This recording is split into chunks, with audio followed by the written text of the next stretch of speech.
evolution and blessed unity with the L-O-V-E.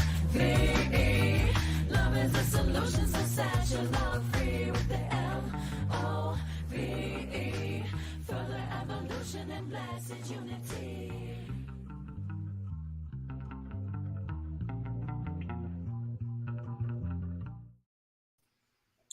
Good morning, all you self-lovers. Welcome back to the Self-Love Show. It is obviously Thursday morning, somewhere in the world, and in California and over here, and it is 10 a.m. as it always is when we're here. And we have an amazing guest today, Ashley Jones, that I'm excited to introduce in just a moment. And let's send a little love to Dawn Light, who is doing her self-love and care today. Just a reminder that if you don't know, we have a YouTube channel, which is significantly easier to find all of the shows, the past shows, the future shows, and it's easy to find what you are looking for in the moment. So I'm going to put that in for you, just so you know. So Ashley, I'm so excited to have you here. Not only is Ashley a friend, but someone that I've done deep shadow work with, and it just touches my heart when we get to walk in the world together and do our deeper inner work. And it doesn't have to be alone. And so that's something I've said multiple times. It doesn't have to be alone, that you can have a coach, a therapist, or a friend, or maybe even a partner if you're lucky to have someone like that that is doing their inner work too. So let me introduce the show and Ashley. Our thoughts, words, and intentions have an impactful effect on our physical, mental, and emotional experience. We are often at war with our bodies, trying to meet the comparison trap, the ridiculous high standards we set for ourselves, and end up creating dysfunction and disease in our bodies and minds. Ashley Jones will be sharing about accepting and honoring your unique body and essence, and how to connect and listen more deeply to the wisdom within. Ashley Jones, the creator of Up Level Love and the Embodied Breathwork, she supports people in transforming their relationship with love, both of self and in partnership, through healing core wounds and awakening the depths of intimacy, joy, and connection that are available. The groundbreaking tools that she has discovered and utilized can make a huge impact in creating the life that you truly desire. She was raised and resides on the island of Kauai, surrounded by deeply profound, beautiful nature. I can attest to that. And she is a human being, a mother, a student, a teacher, a guide, and a seeker. She spent more than 25 years on the self-growth journey, doing both her own personal development as well as cultivating the skills to serve others on their journey to healing, growth, wellness, and empowerment. For more than 20 years, Ashley Jones has been a sought-after body worker, energy activator, yoga teacher, breathwork facilitator, guide, advocate, healer, and coach, and friend. I just want to add that in. And she's served hundreds of people in an array of modalities on their healing path to wellness and vitality. You can find her at upleveldog.com. So Ashley, you know that I love talking about this stuff. Yes. I know, I was like, oh, juicy. So what struck me there, your amazingness, but really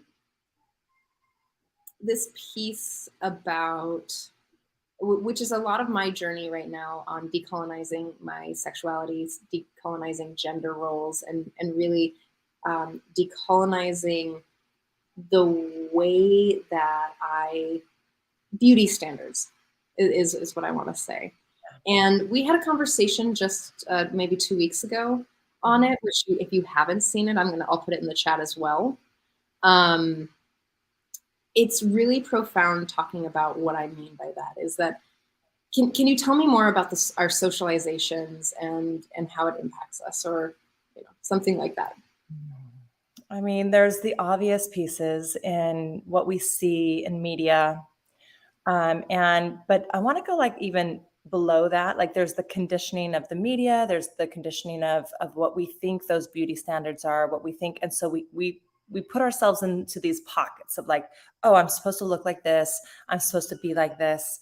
And if we don't meet those standards, then we usually end up beating ourselves up about that. So that can be really dysfunctional within our minds, within our bodies, on all those levels. But underneath that is this layer of like understanding that we are all so unique. So I love the decolonization work that you're talking about, and that you've really like brought me into this deeper sense with is how can we just tear apart all of that and really be at the essence of the uniqueness that we all carry, and the acceptance, not only the acceptance, but it starts with acceptance, but the true like celebration and love of our multitude of uniquenesses. It's like, I know you and I fit into the standard of like the white female, blah, blah, blah, blah. And so we carry all of the shit that's come from, our past. I hope I can swear in this a little bit. You're free. And what our mother standards were, and women policing women, is another really intense piece that came from our conditioning, I think, from this colonization, because it was how we survived. It's how we got our mate, our partner, who then supported us in the survival of our lives. Now we're not in that place, but we still carry a lot of that with us.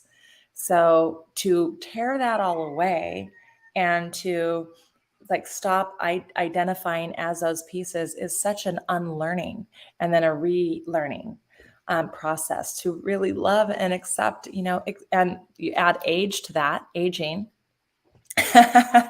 and all those pieces where we fall out of, or we actually jump and leap out of the reproductive pool. And how can we do that with a lot of acceptance and joy and just real like celebration, and also letting go. Like there's also a that there's some pain in that as well, usually for people. And that letting go process, that moving on, is something that kind of sits deep within us. But if we let go of that conditioning, that unlearning that happens, then we can just have so much more joy and peace and presence, just pure presence with where we're at. I agree. I always knew that this kind of social program of on a not on an understanding that I know now, but on a like I knew somewhere inside me that it just felt really odd and awkward. And I do want to speak a little bit to sort of this deeper level. What I mean by decolonizing, for anybody who's watching and listening, what I mean by that is that there's a way that historically gender, race, class, body image has all been used to create a social norm. So participating in a social norm means that you're creating power and privilege, right? And so in this idea that if you are outside of the norm, that you don't have power and privilege, and that you're less than the person who is either creating or meeting that highest quote unquote standard or social norm, right? So as I've been doing a lot of research, what I'm really getting down to is just how harmful some of these narratives have been and are.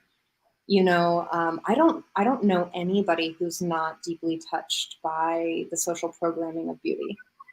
I know men who are deeply insecure about their bodies, about their height, about their, penis sizes. I know women who starve themselves and who excessively work out.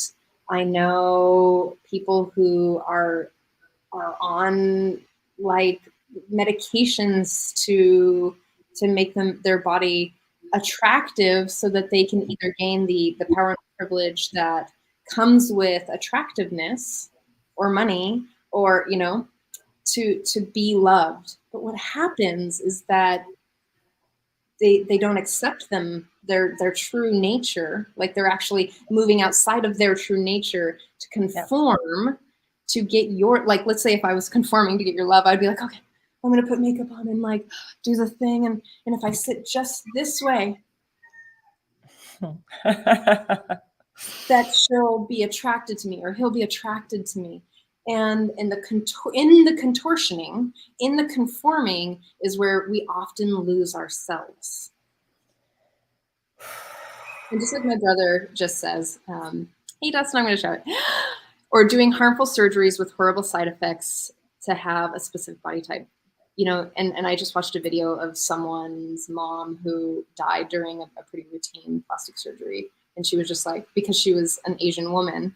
And I mean, like, it gets so deep. And so it's like, if you step back from this social idea of what beauty is and start to redefine it, as we all redefine it for ourselves and each other, the more humane and human and loving and compassionate everything gets. Mm-hmm. The way we love ourselves, the way that our relationships happen. And I'm going to say one last thing before I just pass back, is that there is this piece that that I don't think many people talk about when actually redefining it, is that there comes a place where there might be a little cognitive dissonance, where you're still stuck in the social programming, and that's what you like, and you also see how harmful it is, and you're also wanting to be authentic. And there's a couple layers to this where, oh shit, I can't be inauthentic now and play into the social beauty standard or role or the thing, but I also want to get my needs met in finding a mate or a partner. And so do I play the hyper-fem role? This is very personal right now. Do I play the hyper-fem role and do the like sexy thing that I'm trained and taught to do? If I just, you know, like there's a thing that we're taught. And if I do that, which is not actually my sexuality or my expression, to attract a mate, then I find myself resentful. Right? And so this is the deeper part of reclaiming, actually getting into your body to finding what's true for you. This, I don't know if you got this, y'all, but this is an invitation. This is an invitation to humanize your beauty, your natural self. Yeah. And rant. Yeah, I love it. It is an invitation. And I think that it happens, this piece around beauty happens so young, usually, so young, that often people that I work with just don't have any idea or connection to that their true essence, because it's just that indoctrinated so young. Here's an example. Can I give you an example? Go for it. I'm on this group, and I'm sure you've seen this, is like, this person was like, I really have this amazing connection with this man, and he's only 5'7". And I was like, wow. I don't actually know. Like, she's like, this is my preference. And I was like, but where does your preference come from? Like, is it more important that this person is 5'7" or above 5'7" versus the way and he treats you and the values that you share and how and I just stopped and I had to like step and remind myself how these preferences are just dehumanizing, how they're real. And what I mean by dehumanizing is that it takes the essence of the human, of the full complete human, and parts them out into this slightly objectified version of themselves. Yeah. Yeah, It is totally. programmed from infancy when you wear pink or blue. Yeah. Yeah. And I love to be in, you know, and you and I have been in workshops and things where you like the preferences get taken away. You know, when you take out your vision and you just feel and sense and connect without that thing, then often those preferences kind of fall away and you can meet the essence of somebody and they can meet the essence of you. And having those experiences has been so ripe for me to like really understand that the preferences are limiting. A lot of our preferences are very limiting. And Yeah. so where are our preferences in alignment with our values? Say it again, ding, ding, ding. Where are our preferences in alignment with our values? Like that's where we can untangle that. Yes. And then learn or connect on a much deeper sense of realness and like that essence of who we are. Yes. When we connect in with our values, is this person, are they aligned with what I'm feeling and sensing for real, not just in what they look like or how tall they are or short or hairy or whatever the things are that we deem as our preferences, Yeah. I love There's a that. lot of It takes deeply compassionate work. It takes a deeply compassionate choosing compassion. It choosing. takes literally choosing compassion. And what I mean by compassion is humanizing the person, seeing the person as whole and valuable and all of them, like taking a step back to see all of them and accepting them fully in that moment. It's like, the pimples and the fat rolls and the saggy skin and the aging and all of the things, so all of the things like, and the accents or the, whatever it is, like, can you actually choose to defilter your perception Ooh. and see the human and what lights them up and how they move in the world? And can you love them in that place? And what you're speaking to starts with yourself. Yes! Can you love and accept yourself? That's where it has to start from here, because when you have compassion for yourself, when you can really love and honor and feel like your own wrinkles, your own rolls, your own, all that's, all the humanness that we are, our own messiness, then we can do that for others. Then we can show up in place with others. This is the nature of the self-love show. Right? This is it. It's like, can I, I'll use, you know what, I'm going to invite everyone to ask these questions for themselves as well. Can I love myself even though I don't fit into the social beauty standard? Can I love myself for the fat roll, for the aging? Can I love myself that I have cellulite? Can I love myself even though I'm not a tall man? Can I love myself even though my labia hang lower? Can I love myself? Do you see, like, there are so many social programs that aren't actually your belief systems, that it's social. It's an all social programming. Like, really, take a look at your preferences. Are those preferences aligned with your values? Can you actually get underneath them and find out where you created them? Were they created out of like a harm moments where you were a childhood program? Or was it something that's been passed down to you from generations? Is it a social program? Because if it is, you might want to just look at that. Because the judgments that you have on yourself are the judgments that you have on others. And vice versa. The judgments that you have with someone else, that person is, I mean, I'm going to tell you the thing, right? You heard this in grade school. You point a finger at someone else and three pointing back at you. That's the thing, is like, if I'm judging you, or if I'm using my preference to keep you out of my life, I mean, don't get me wrong, I'm not telling you like to go hang out with abusive people. That's something different. Way different than choosing like a preference. A person's height or weight or physicality is probably not going to harm me. They're not going to harm my mental state or my body. Like, so it's again kind of coming back to rehumanizing ourselves, or to really see ourselves as whole, full, true. And really, can you love the places that you're either socialized to hate yourself or that you feel insecure about?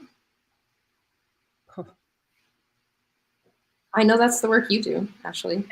And it's such this fine line of feeling the desire to kind of fit into that, and also the deep desire to like rebel against it completely. There's like I feel that in myself. I struggle with that even in myself, even with all the work that I do. It's like this and you know, this little bit of a struggle as well. And I think that people, once you kind of can see that there is that structure there, that those pieces that we play into, it can be so crumbling, because it can break apart our identity or how we've identified. Yes. And that can feel like a death. Yes.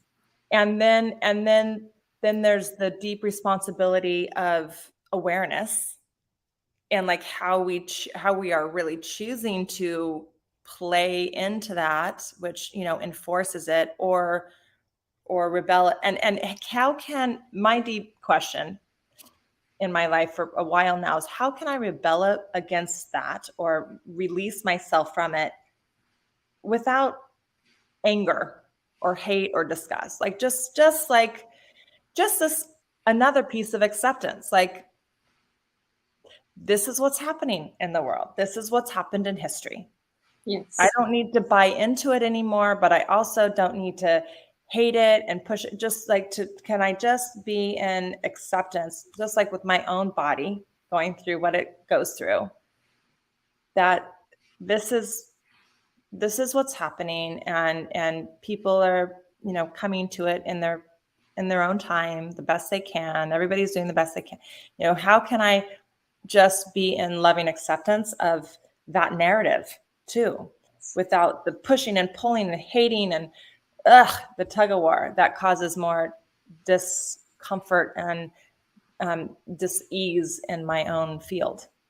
Disintegration. Yeah. So, good question. These are great questions, and I think that, as my teacher would say, is just being with what comes up. Is like, because there will be some grieving that comes with actually looking at it. There will be grieving when you go through kind of a death. There will be grieving that maybe you're outgrowing the social the thing, and that now the people that you can hang out with or love or connect to are people who are also doing this work, you know, and there's grieving in it. And so it's like, if there's anger, how can you express your anger in a loving way that doesn't harm others? Do you have a community that you can share? Do you have a therapist? Do you have, you know, people that you relate to that are like, oh fuck, like this is hard, and you know, like it looks like being with it. So you and I learned some emotional release techniques, and if you don't know those emotional release techniques that are incredibly helpful to be with your feelings and to actually process through them without shaming what they are, it's a healthy container in which you can fully express. If you don't know about them, reach out to either of us. And that's one way to deal with the grieving. You know, I was really, really mad.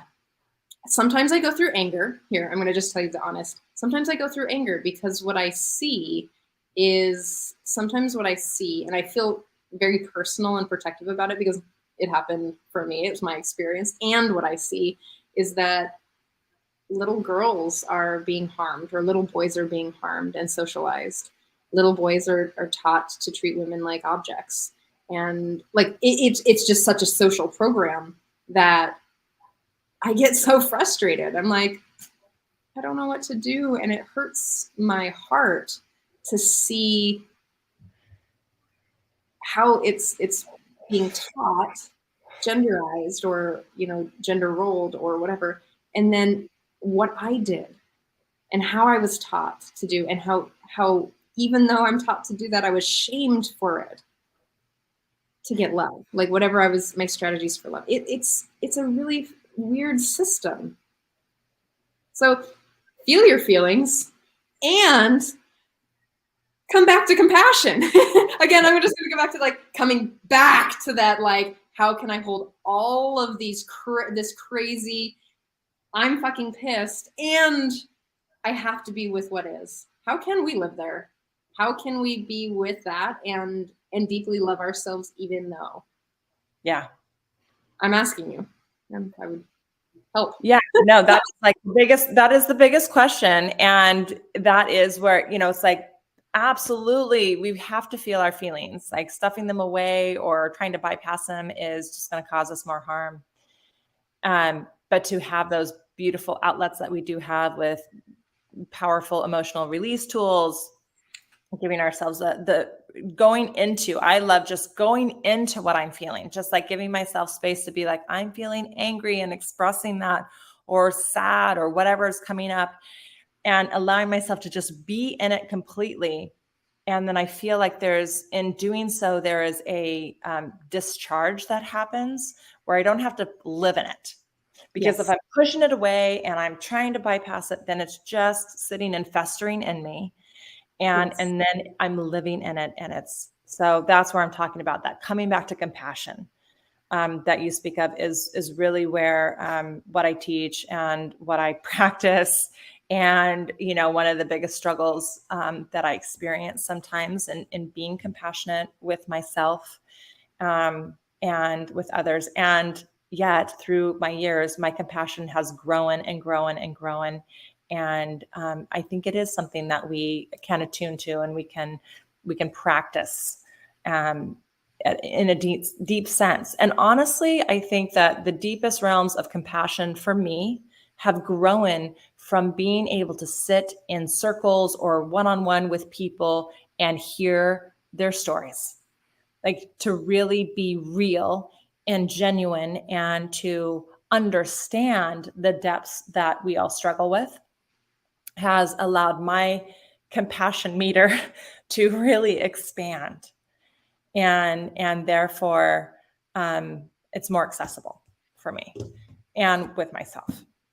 And that's what it takes, is being with you. Sorry, y'all. I don't mean to break it harsh to you.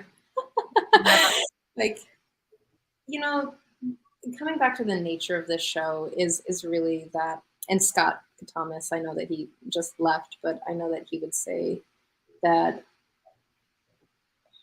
how does he say it? Oh, I'm sorry, I'm going to butcher it. He says that what our purpose is to learn how to be more loving and compassionate, and first with ourselves. Because once we can do that, once we can expand our compassion for ourselves, then we can see other people through a lens of love. And it really does look like that. It's like if we're not able, if we're talking shit, if we're in here like, oh, hold on, I'm just gonna make some crap up right now. I'm like, oh, you saggy skinned, fat, short, ugly, I mean, poor, whatever, bitch. How could you do that? How could you say that? How can you not, why are you not whatever? Why are you not there? How are you? If we're talking like that, if we're judging ourselves so deeply, then we're likely doing that to others, the people that we love. And so that's why it comes back to that, like, talk to someone or talk to yourself like you talk to your best friend. Yeah. You know, like it's those pieces. Talk to yourself like you talk to your little girl, or, you know, it's these tricks and these strategies to come back into compassion and acceptance for yourself. Because once you get out of that kind of mindset for you, you're literally retraining your brain, your thoughts, your DNA to actually show up in loving compassion. Yeah. Yeah. Oh, surround yourself with people who fucking love you, like who accept you for your radical you-ness. Yes. Who are gonna like lay on your stomach and be like, "Ooh, I like this dimple on your thigh. Like, I actually love the cellulite dimple that goes this way." Or who's like, you know, that thing that you're really insecure about. That's all bullshit. Or my dad would say, "Nice story, Vern." You know, like I use that a lot. So, like, nice story. What's real though? That you got some juicy thighs, or that you got this great smile, and that you're doing amazing work in the world, and that your values are deeply aligned with mine. Like, what's more true? Yeah. Yeah. There's nothing that I love more than seeing people get liberated from Yes. that conditioning. That's like, it's my kink, actually. I- It's just, you know, to see that freedom that comes through when there's that permission for them to really love themselves and accept that, and get right into the grime of like where they judge those pieces of themselves, that, and to see that liberation happen, that freedom happen, is like, oh, it's so good. It's so good. Yes. Because I feel like when we aren't in that state, when we're not liberated, we're that at war with ourselves, that internal battle that we have, and then we can't do what we're meant to do here on this planet, which is have that love, that compassion, that exuberance, and being able to share our gifts. When we're at war with ourselves, we're not able to show up. And so that's that liberation is like so juicy, so good. And that's what I feel is true freedom. Yeah, That absolutely. freedom is in self-compassion and in compassion with others or for others. And that in this sense, like, this is why all the spiritual teachers teach compassion, you know, is that we can actually dissolve Excuse me. we can actually dissolve racism and sexism, domestic violence, rape culture, all of these things from this place of compassion, of dissolving the judgments. Bless you. Thank you. Times 100. Yeah, and so I love what you're saying. I also want to bring in a comment that Ken says, social norms. Here, I'll put it up. Social social norms allow for civilized society. Not stealing as a behavior is an example of a norm. Not all social norms are bad. Totally understand that. Values. Yes. Again, there's a difference between a value and a hierarchical norm. And I'm often pretty suspicious, we'll say. I'm pretty sus about things that create hierarchies of humans. So anything that creates a less than human experience. So like, yeah, anything that might be, so how we stigmatize mental health, how we stigmatize size of body, how we medicalize and stigmatize through those things. Like, I'm often kind of paying attention to that. And yeah, so I mean, there's things about respect for each other, like not stealing each other's property, and laws that are created. But if I'm looking at, let's say, oh, here's a good one. If I'm looking at the right to marry another human being, and that someone could be, it's not right to marry a man, or someone who is of age to fully consent to marriage or to an experience like that, then I'm questioning what the values are in the culture and the country. That's what I mean by these particular types of social norms. the ones that create heart rate. Yeah, absolutely. I want to go back a little bit to something that I read in your, not only your bio, but in this the description of the show, is that what is like, I don't want to say. We talked a lot about coming back into ease in our bodies, how we can get out of the comparison trap that most of that is social programming, and these high standards, which are made up and participating for a particular group of people. But how do we learn how to accept and honor our unique essence? And how do we listen more deeply to our wisdom? Like, how do we start that? Like, maybe there's some of us who've been on this journey for 25 years, Mhm. and there's some of us who are just starting out. Maybe this person's just starting out today, like So, watching yeah. the show for the first time and been like, how do I even start? This looks crazy. Okay, so I have a lot to say about this, and this is what I want to bring us through a practice with. But I would love if you're available to pull up that picture right now that I sent you. Yes, yes. So this picture that she's about to bring up is from an experiment I did with my son for his science experiment in fifth grade. And this is, I think, at the crust of what we're talking about right now. And this is an apple. We took an apple, we split it in half, and we put it into Ziplocs. One we wrote hate on, the other one we wrote love. And every day my kids sat there and talked to these apples for a moment. The love apple, they would say, "You're so beautiful, you're so juicy, you're delicious." And the hate apple, they would say, "You're disgusting, I hate you, you're gross." And they would go on and on. It was actually quite comical to witness this. But to watch what happened really rocked me to the core, and it rocked my kids. So it was just a 1 week that we were supposed to do this, but we kept going with it because, as you can see, day 7, the hate apple is just turning black. It's molding. These, by the way, these sat side by side on the counter. Is this, can I just ask, it's the same apple, right? It's the same apple.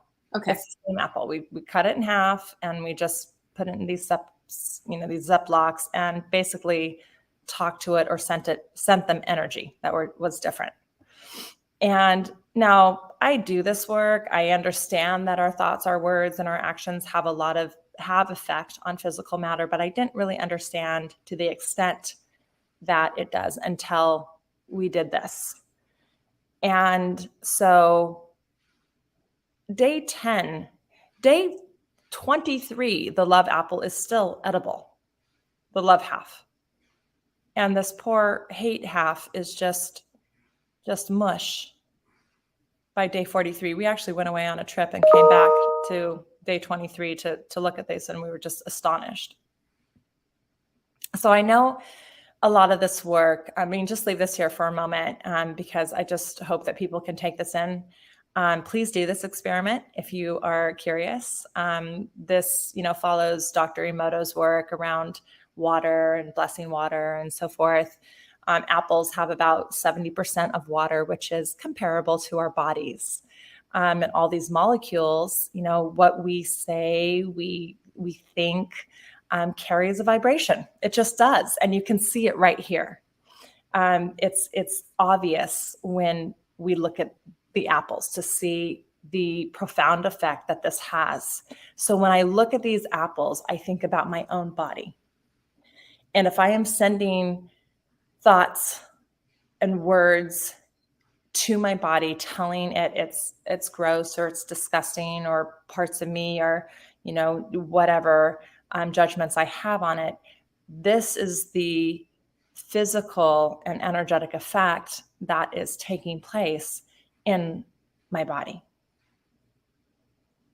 So for me, I think that this was a really profound understanding of how damaging it can be to really have these feelings and thoughts towards my beautiful body, which is actually a gift that we even get to be here, and we get to move, and we get to play, and we get to love, and we get to, feel all the things that we feel, give birth to babies, or what at birth to business, all the things that we get to do, travel, whatever your life is, walk down the street.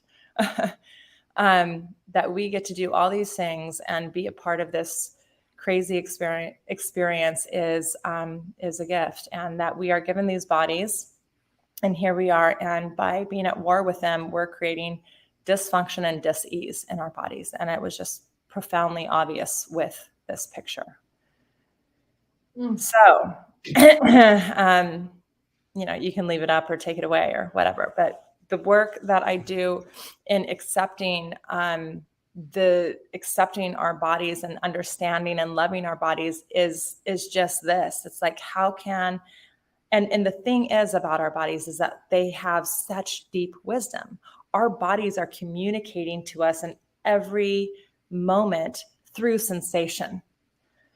And so being able to attune ourselves and listen to our bodies, because they are guiding us. They're guiding us with what they want in them, what they want us to eat, how they want us to move, if they need rest, if they need like vitamins, like whatever they're needing and wanting, they're telling us through the different sensations and the different pieces and parts of our bodies. And we just have to get out of our heads, out of our judgments, and to quiet ourselves down to be able to listen to this incredible wisdom in our bodies.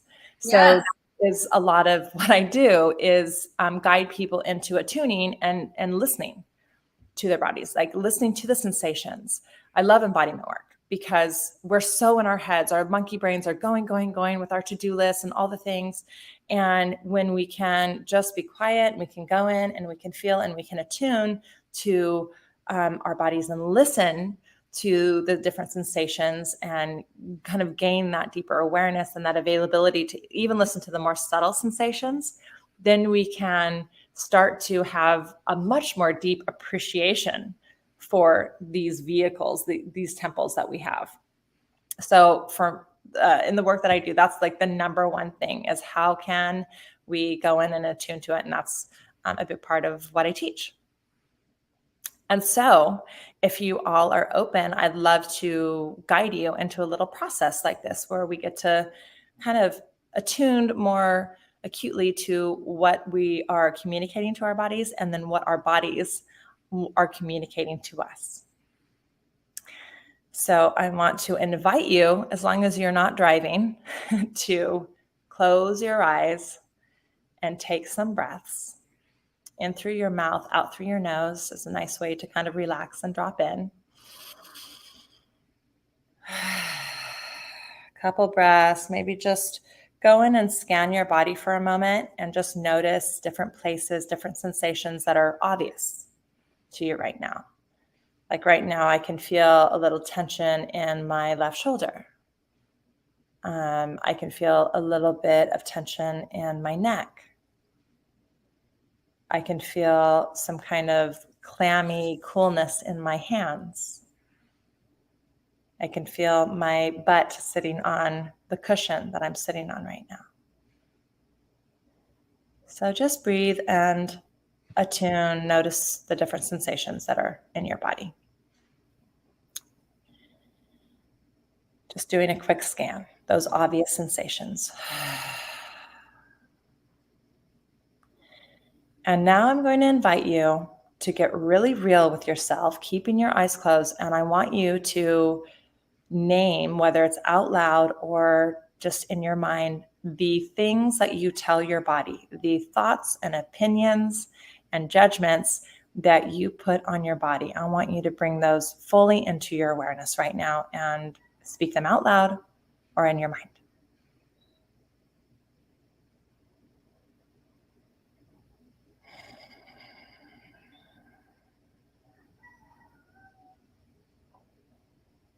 Keep going. I'm sure there's a few more.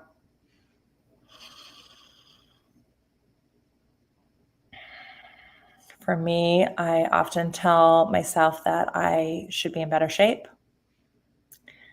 that I need to lose a little weight, that I need to, that my skin is getting saggy. So I have all those thoughts and opinions that I put on the external part of my body, just to give you a couple examples.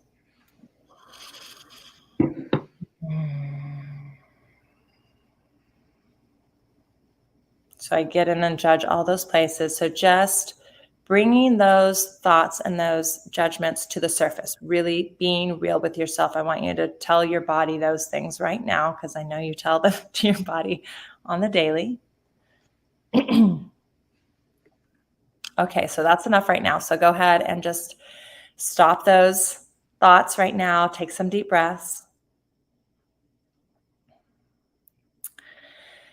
And now I want to invite you to keep your eyes closed and just go inside and be and feel your physical, emotional, and mental body here. Just go be with mostly your physical body. See if you can really embody this whole vehicle that you're in right now.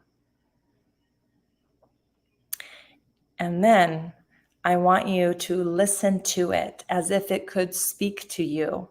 What would it want to say? How does it feel with the judgments you put on it?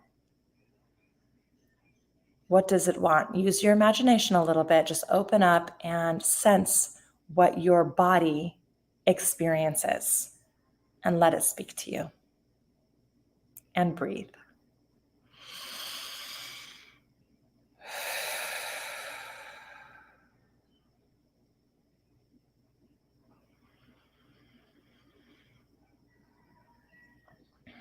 Let it tell you what it feels, and then let it tell you what it wants, what it desires.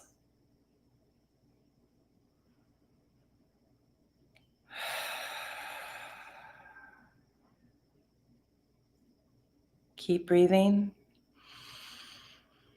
Open up and just listen and receive what your body wants you to know, what it wants to communicate with you. And I want to invite you to go into those particular places that you have extra judgment on in your body. And let those parts of you speak to you.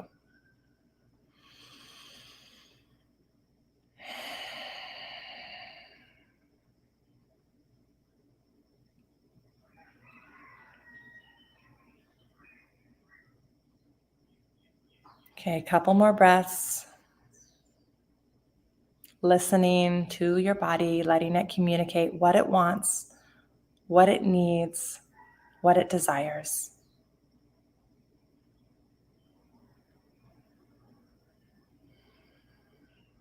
Okay, now taking some deep breaths, bringing yourself back into awareness in your mind. And now taking a couple cleansing breaths, keeping your eyes closed for one more moment if you can. And now feeling the depths of compassion that you can from listening to your body's wisdom, what your body is communicating to you. I want you to communicate again to your body. I want you to tell it from this compassionate place how you feel about your body, what you want it to know.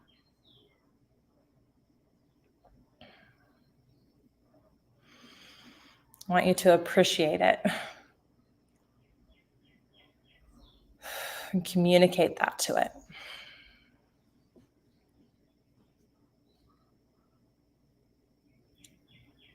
What does your body allow you to do that you enjoy doing?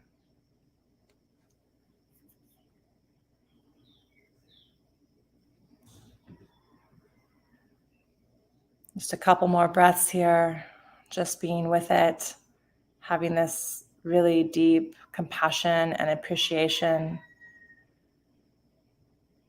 and like true, authentic gratitude for your body.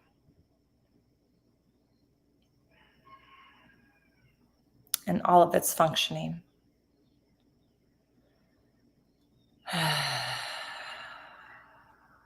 Okay. All right. So inviting you to take a breath, couple breaths, just cleansing that out, bringing yourself back to present, blinking your eyes open, and just asking yourself, what was that experience like? What did you learn? What do you understand now that maybe you just weren't in awareness with before doing this?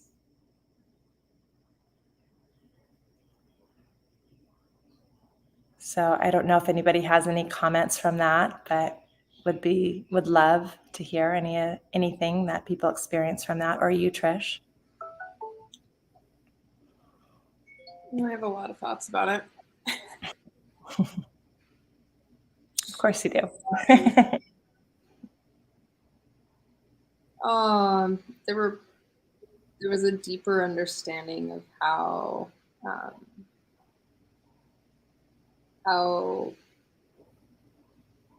this like idea or this I'm going to use this term. I'm trying to explain what I'm feeling, and I'm all like feeling. Yeah. So the concept of body dysmorphia being where you look in the mirror and you see your body different as it is than it is, and to hate that, and just sometimes from the eyes of the colonizer, from the eyes of the social beauty standard, I see myself as being less than, because I run estrogen, and I'm like, estrogen looks a very specific way in most human bodies, and it's just not, it's not true. And so in that, I really felt the I warned you that I might cry. I warned you that my body was like, please just be around people who love their bodies, at least who are looking at it and wanting to, and be around those people, like literally create community around that, about body love and embodiment, and and that maybe those people who are very like attached to the social beauty standard are your people. Yeah. So I feel you, Trish. And it, what I found in doing this is like those things that I judge myself about, like, I'm getting older, so my skin's getting like looser, and, my belly is getting a little bigger, like these things that were more, whatever, they just have changed in time. And when I look in the mirror and I have those judgments, but then when I close my eyes and I connect and I feel those parts of me, they feel good.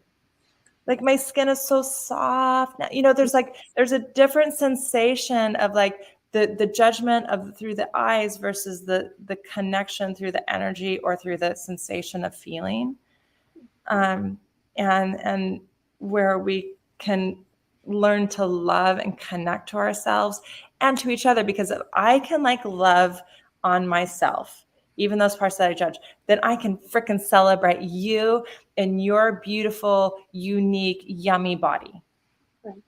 And when you're in my house and I'm like, oh, Trish, you're just so amazing. You're so fantastic. I love all of that. And when we get to do that for each other, it's like, we really need to stop the policing, the judgment of ourselves and each other, because it's just so harmful. And there's so much love and joy and connection that can come when we do that, and when we like fully can be in that true, authentic appreciation of ourselves and each other.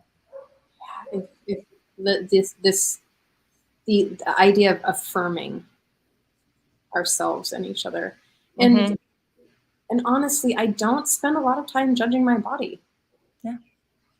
And maybe that's because I am like socialized in the social beauty standard in some way. The only time that I do it is when I'm in the presence of someone who is very much judgy on their body. Right? So someone who's very much like into like shares specifically, I'm into thin bodies, I'm into that, I'm into these like, this, or who's actually really looking at their body and being like, well, I need, and I'm like, oh shit. And this is how it plays out, right? This is how we get into like judging. It's like, oh, if Ashley judges herself, then she probably judges me. And should I be judging myself? Like, am I not at the standard at which she can love me? I know. And so do you see this eaty bitey cycle where we're all just trying to love ourselves and each other? We really deeply want to stay in connection, and yet we have these strategies for separation.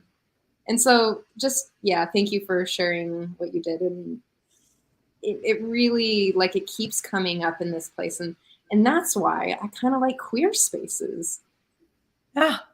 Because I'm like, oh, these people are like really interested in the person. Yeah. And not what body they were either born into or it doesn't feel right. Like it's not looking at it this way. So what I find myself feeling really safe and really relaxed and accepting of myself and accepting of others and being accepted. Like it feels like a really wonderful container where I can show up fully and not have to, it's like a less stressed place where I don't have to play into, like, I don't have to be anything.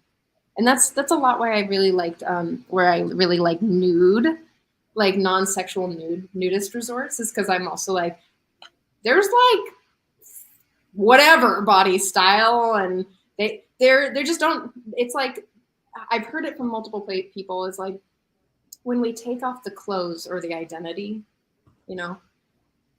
or the personality pieces, that it's just us and everyone's got a body and everyone's got whatever, and testosterone, estrogen and all the parts, that it shifts all together, and it just humanizes and levels the playing field. It becomes not about age. It becomes not about body. It becomes not about sex. It just becomes about me connecting with you. Mm-hmm. And I find that in a lot of places very rewarding. So rewarding. So queer spaces and nudist resorts are the places where I mostly found this. And it's hit or miss in other places. Self.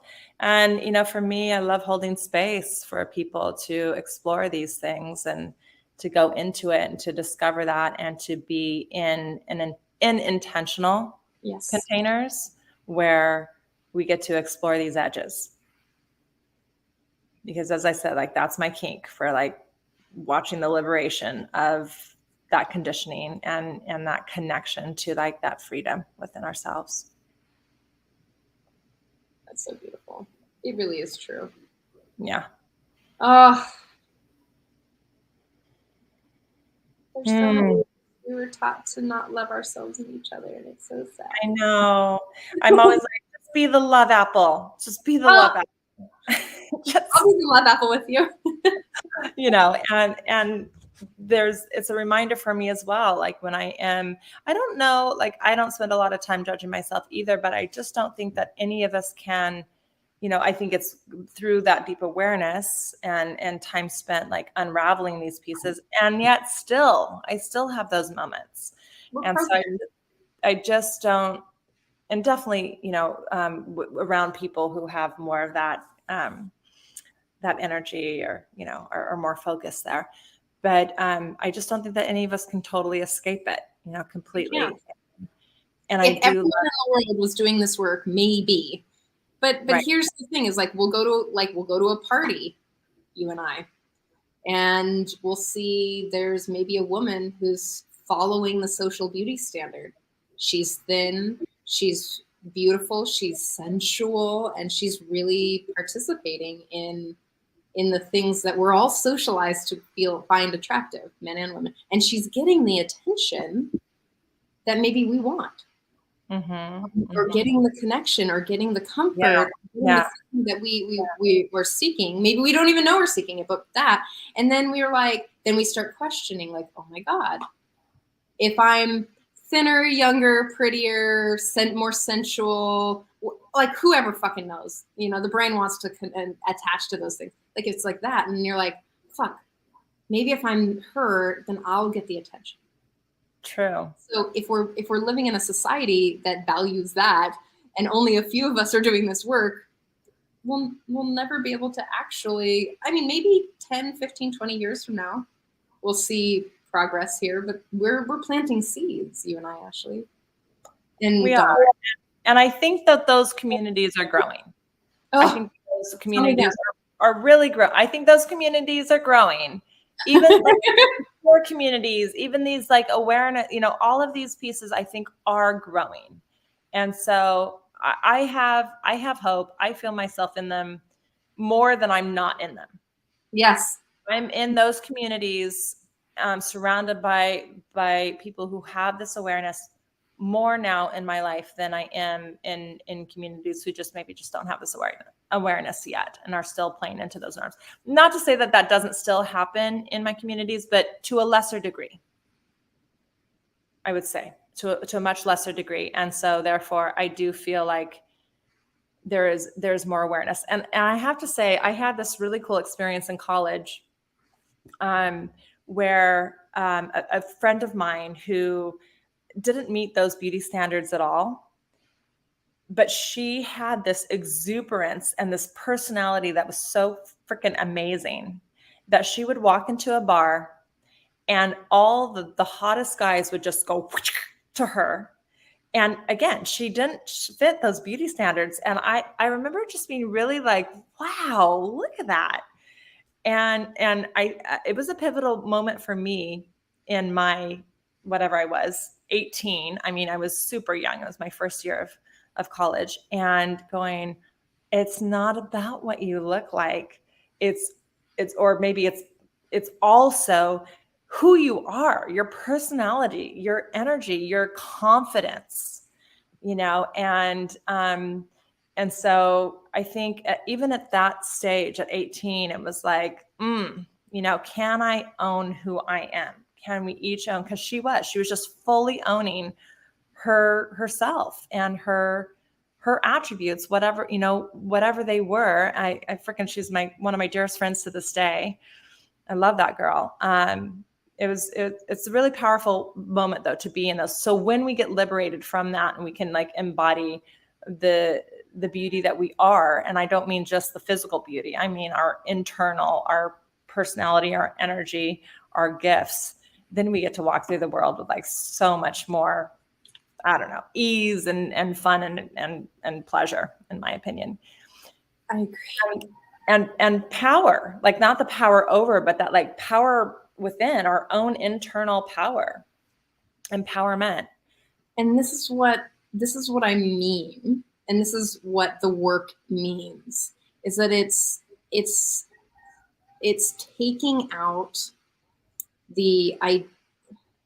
it's taking out all this sort of like unconscious stuff and bringing a priority or like up leveling priorities from less than something, right? So what I heard in the story, which I love, is that even in this moment that, or even in, remember I told you the story about the group that I'm in with the woman who wanted tall man, that we place beauty or physicality at the top of this priority list of ways to connect.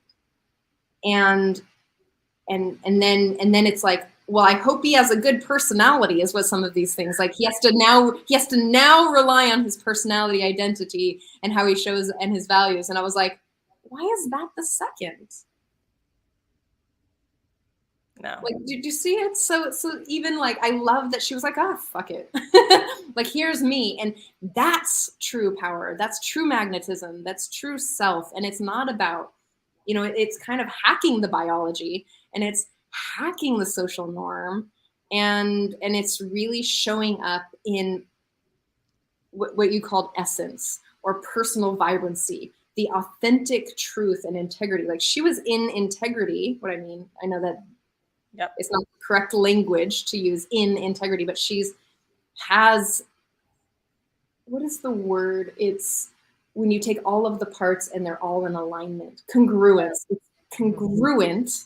she is herself. She's honest. She's like, there's no pretense. She's just showing up, and people love that. And that shows up very differently and gives a different energy and magnetizes a different energy than showing up in the socialized beauty standard or class or the race construct or the gender, it, instead of like, I'll get some energy doing this, but it's not going to be that powerful, magnetic, Yes. authentic energy that you're going to get. Yes. And that's where I think, like, for myself now, in having this awareness and being this age and all the things, that when I get into an environment that is praised, that like that beauty standard, and everybody's just like kind of in that way, I will find myself at first being like, whoa, what's happening here? Or do I feel that those links of the past pieces, but then often I just like notice that this is what's happening in the environment that I'm in. And I usually choose to like step out of that kind of environment, just be like, this isn't really where I want to be. Yeah. And no judgment. Like, that's like, this is what's happening. This is what is in this place. And I'm just not going to, I don't want to give it energy. This isn't where I want to be. So I usually like, don't involve myself in those environments as much as I can, not in an angry, weird way, but I'm just like, instead of trying and fighting in it. And like, I'm like, it's not, it's not worth my time and energy, because it's not where I want to be. It's not who I want to interact with. And all the love, whatever, I honor that's where they're at right now, and that's fine. But it's just not where I used to be. Sometimes I get really feisty, and I think it's okay to honor the feist, and it's okay to honor the fight, and maybe not to stay there. You're right. Yeah, that's just where I'm at a little bit, because I get really, again, comes back to the protective piece of how much I fucking love humans. I love them so much, and I love children, and I love old people, and I love animals, and I just want to protect them so much from the things that were harmful. Not that I think that they're, not like they can't protect themselves and they're less than, or I need the victims. It's just more like, I want them to not have some experiences. Again, this is my stuff. That would hinder their full fucking freedom. I want that for them. Oh, I know. I've got 2 children, and I think about that just every day. Like, how can I impart? How can I, offer them this vision into themselves? Or how can they, even more important, how can they see that for themselves? And then watching them, at times really play into that, and just like, there's again, I think why I don't have as much feistiness in me is because I think that the time in my life that I've gone through, and I've seen it, where I feel this deepening at this place that I'm at in my life right now of acceptance, of like, this is what's happening. They almost have to walk through these doors, just like I did, just like we all did. So of this, like, letting go and being in acceptance of that.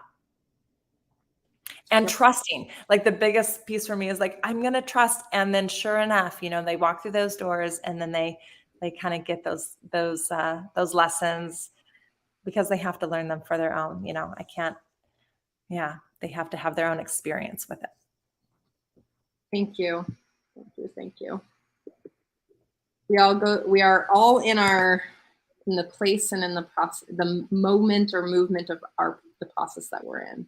Yeah. And in the work that I do, if I could talk about that for a moment, I'm like very, very, very passionate. Right now. What's that? I'm putting in your links right now. Okay. Yeah, I'm really, really passionate about working with parents, especially with mothers, with fathers, because I think as as they do the work and they embody that within themselves, then they can so much better guide their kids in just how they show up in their own lives. So I'm super passionate about working with mothers and fathers. And I have a program that's starting on Wednesday, and every woman in it is a mother, which is so cool. I mean, I think that this work is so powerful for absolutely everybody, but it's just organically come in that every woman that's entering this program, well, except for one, is a mother.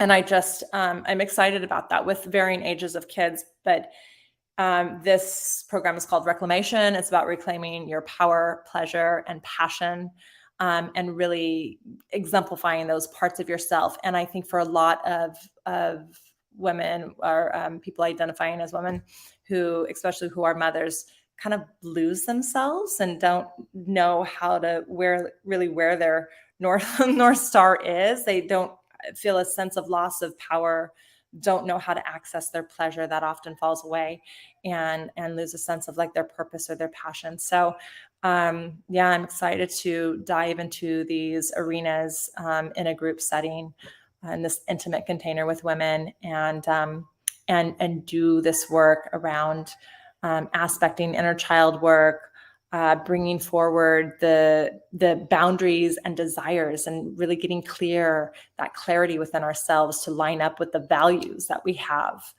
and around relationships and relating, and the pleasure, like to understand. I feel like people in general have been just ripped off when it comes to understanding our pleasure anatomy and our energy. So giving this knowledge and this wisdom, I think, is just so transformative. And I'm very excited to share it coming up here starting next week.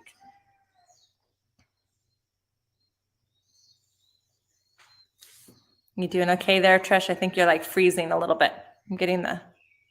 I am freezing a little bit. Hold on. All good down. I think I'm a little warm. My computer's a little warm. Oh, you're getting all hot over there? All steamy? Yes, I am getting a little steamy. I've experienced your work, and I've experienced you as a person.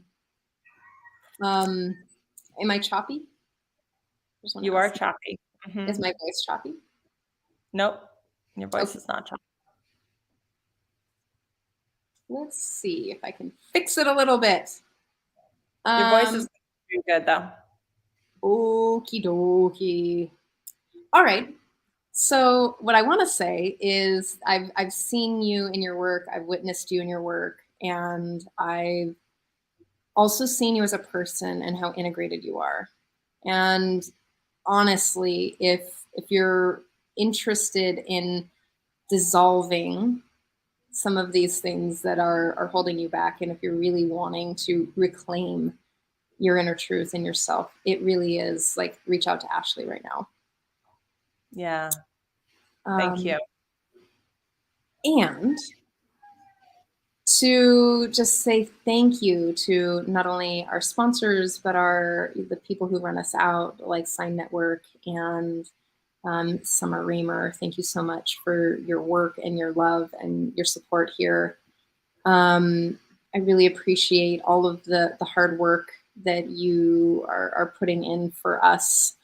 And you too, Ashley. And I just want to twinkle Dawn right now, who's in the middle of a cool freaking challenge for women. If you don't know, go to her. If you also want to reclaim trust, which is really silly. I didn't realize until just now that the similar names. Maybe you guys can team up. Who knows? I don't know. Cool. That's another place to find work as well. And I want to say thank you to Scott Katamas and Love Coach Academy for being just rad. And honestly, if you're really liking our shows and want them to keep going, you can support us by just clicking the like button or engaging with one of our posts, because that really, really helps us be seen by people who are outside of our general community. Like, hack the algorithm, y'all. like us, and just say something or tag someone else in them so that we can start reaching more people. This is a volunteer program. Neither of us get paid, just to show up and offer our time. And our guests don't get paid to be here. So if you really want to help support this and the work that's going out, like us, share us, tag someone in the post. And honestly, we'll see you next week. So good. Thank you so much, Trish. Thank you. Aloha, everyone.